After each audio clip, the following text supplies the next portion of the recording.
Nous avons avec nous en ligne Maude Bonenfant, qui est titulaire de la chaire de recherche du Canada sur les données massives et les communautés de joueurs. Elle est également professeure à l'UQAM.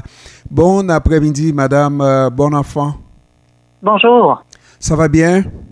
Oui, ça va bien et vous?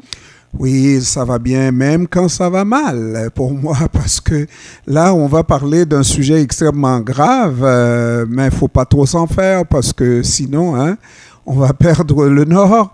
C'est des jeunes enfants, tout jeunes enfants, qui sont initiés à devenir des joueurs de poker, de casino, accros aux jeux en général. Pourquoi on fait ça? Et qui fait ça? En fait, c'est un modèle économique qui entoure les jeux mobiles gratuits. Donc, c'est vraiment les jeux gratuits où il y a le gros problème, parce que ce modèle économique-là est basé sur les microtransactions, donc les achats en jeu, la collecte de données et la diffusion de publicité. Donc, pour ces trois éléments-là, les développeurs de jeux ont besoin que les joueurs, les joueuses restent connectés le plus longtemps possible en jeu, puis les amener à regarder de la publicité, les amener à dépenser dans la boutique. Et donc, ils ont développé toutes sortes de stratégies qu'on appelle des mécaniques persuasives, donc qui vont avoir des effets persuasifs sur les joueurs, les joueuses pour les faire revenir en jeu ou les garder connectés plus longtemps ou leur offrir certaines transactions. Et donc, dans ces mécaniques persuasives-là, il y a évidemment les mécaniques qui sont propres aux jeux de hasard et d'argent, où on sait où là, il y a de grands effets addictifs là qui peuvent avoir cours. Et donc, on va utiliser des mécaniques qui vont être similaires, qui vont activer le système de récompense là, exactement comme avec du gambling, avec la dopamine, etc. On va utiliser des biais cognitifs comme la version à la perte. Donc, dans un contexte où on n'est pas au casino, mais bien dans des jeux mobiles pour enfants. Parce qu'on veut garder connectés les enfants le plus longtemps possible. Donc, c'est dans ce contexte vraiment là, des problèmes qui ont cours. Et parce que nous, on va descendre sur Terre pour dire que nos enfants, nos petits-enfants jouent à des jeux gratuits sur Internet qui peuvent être dangereux, mais est-ce que les parents, dans le cas des enfants de 8-9 ans, n'ont pas suffisamment de contrôle pour voir à ce que ces enfants-là ne touchent pas à des choses aussi dangereuses? En fait, d'abord, il faut dire que c'est pas tous les jeux vidéo. Là, il y a des excellents jeux vidéo qui sont adaptés à tous les âges, ça d'une part. Mais l'un des gros problèmes, en fait, c'est la classification des jeux. Donc, pour les parents, c'est extrêmement difficile de s'y retrouver parce que la manière dont ça fonctionne, les codes sur les jeux, c'est autogéré par l'industrie. Donc, c'est vraiment l'industrie, les entreprises qui déterminent les cotes. Et bon, il y a une certaine cote qui est apposée, qui, elle, en fait, concerne presque uniquement le contenu. Donc, on va s'assurer qu'il n'y a pas de violence, pas de sexualité, pas de gros mots, etc. Mais rien de la cote concerne les mécaniques comme telles. Et donc, de ce côté-là, il y a rien. On peut pas savoir si c'est des bonnes ou des mauvaises mécaniques parce que c'est pas compris dans les codes. Et à cette cote-là est ajouté les codes des magasins d'applications mobiles comme Google et Apple. Et chacun ont leur propre classification aussi qui concorde pas nécessairement. Et par-dessus ça, on a une classification dans Google qui s'appelle approuvée par les enseignants. Et donc, moi, si je suis une maman, je peux me dire que, mon Dieu, si c'est des jeux qui ont été approuvés par les enseignants, ça doit être des bons jeux pour mes enfants. Mais même dans ces jeux-là, il y a des microtransactions, il y a de la publicité, il y a des mécaniques persuasives et on a même vu des mécaniques de jeux de hasard et d'argent. Donc, même pour les parents qui sont bien intentionnés, qui essayent d'encadrer, ils n'ont pas les outils pour bien comprendre quel est un bon jeu de quel est un mauvais jeu pour leur enfant. Et donc, c'est là plus une éducation pour éveiller les parents au danger des mécaniques persuasives. Madame Bonenfant, qui aurait un intérêt suffisamment grand pour commencer à initier des jeunes de 8-9 ans au jeu, à devenir accro au jeu, de manière à tirer profit, je ne sais pas, dans un avenir, un horizon de 10-15 ans ou je ne sais pas, de peut-être au moins 5-6 ans. Qui aurait cet intérêt-là? J'imagine que l'industrie voudrait, oui, investir pour faire de l'argent tout de suite, non? Ben c'est exactement ça. C'est même pas dans maintenant tout de suite. On a un enfant qui est intéressé par le jeu. Alors on veut le garder connecté le plus longtemps possible parce que plus il est connecté, plus on diffuse la publicité, plus on collecte de la donnée sur lui. Et donc c'est des moyens de faire de l'argent. C'est ça le moyen. Donc il faut pas que l'enfant se déconnecte. Donc, c'est pas une prévision dans 5, 10, 15, 20 ans. C'est aujourd'hui, maintenant, au moment où ils se connectent. Donc, et qui fait ça? Ben, c'est des entreprises qui, clairement, ont pas beaucoup d'éthique, pour pas penser aux petits, parce que là, c'est même plus des ados, c'est pas des adultes, c'est vraiment des tout petits, là. Donc, il y a un très, très gros problème, là, de ce côté-là. Et il y a même des cas où l'enfant pourrait utiliser la carte de crédit de maman. En général, quand ces choses-là se passent, on a un recours, non? Oui, il y a certains recours là pour justement démontrer que c'était pas l'adulte qui a consommé. Mais pour moi, le problème est aussi dans le fait que on va présenter des boutiques dans les jeux pour enfants pour qu'ils puissent acheter des items.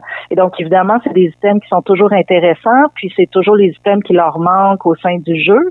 Mais plus encore, on va utiliser des monnaies en jeu, faire certaines actions, dont des fois ouvrir un coffre à trésor et tout. Et donc, là, c'est de la monnaie qui est en jeu.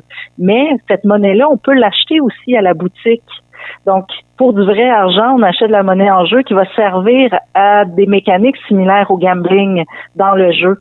Donc, on est juste à une étape de plus dans cette mécanique-là. Et donc, au-delà du fait que il y a la dépense qui se fait, il y a aussi tout le processus par lequel l'enfant passe.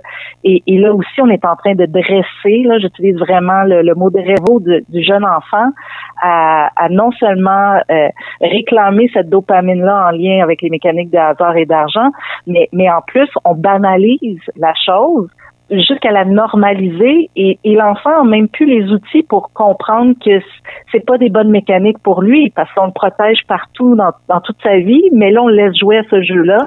Alors comment pourrait-il savoir que là il est en train de développer une dépendance puis qu'en fait c'est les mécaniques qui l'amènent à avoir un comportement compulsif. Donc ni les parents ni les enfants on leur offre les outils nécessaires pour se prémunir là, de ce genre de stratégie-là. Maintenant, supposons qu'un enfant soit soumis à ce type de choses-là et quel est le niveau d'impact négatif sur le futur de cet enfant? Est-ce qu'il y a un moyen d'aider l'enfant à revenir sur la bonne voie? Oui, en fait, c'est ça. Il faut vraiment, parce que les études le démontrent, que si les enfants sont exposés aux jeux de hasard et d'argent jeunes, ils ont plus de risques de développer une dépendance à l'âge adulte. Donc ça a été déjà démontré. Donc il y a vraiment des risques là qu'il y a toute une génération qui a des problèmes de dépendance. Donc il faut agir rapidement. Je pense que une des premières étapes là, c'est vraiment comme parent d'essayer de comprendre comment fonctionnent ces mécaniques-là, d'aller voir, puis de voir la récompense. Où est attitrée la récompense, parce que ça fonctionne beaucoup sur le système de la récompense et du hasard. Hein. Le hasard va déterminer la récompense qu'on va recevoir. Donc ça devrait être des petits drapeaux, puis d'expliquer à l'enfant justement que là, ça, c'est pas des jeux qui est adapté pour lui. C'est sûr que tous les jeux gratuits ou presque, là, il y a ce type de mécanique-là. Donc, c'est en tant que parent, je favorise des jeux qui sont payants. Donc, qu'on achète, et parce que le modèle économique est la vente du jeu lui-même. Donc, il n'y a pas nécessairement ce genre de mécanique. Des fois, on les voit aussi, là, mais déjà, on a moins on a plus de chances d'avoir des bons jeux pour l'enfant qui va être adapté à son développement. Donc, d'une part, il y a ça. Puis ensuite, c'est sur l'éducation. Il faut les encadrer. Il faut on leur donne des outils pour comprendre pourquoi ça agit, pourquoi je veux retourner au jeu, pourquoi je suis pas capable de me contrôler, à arrêter le jeu. C'est ça, c'est de discuter avec l'enfant pour que lui-même prenne conscience des effets de ces mécaniques-là sur lui. Il faut dire que, pour terminer, que ces compagnies-là agissent en toute légalité. Elles n'enfreignent pas de loi particulière, sauf que ça a un impact sur les enfants et on ne peut même pas prévoir. Est-ce qu'on devrait avoir une législation pour les en empêcher?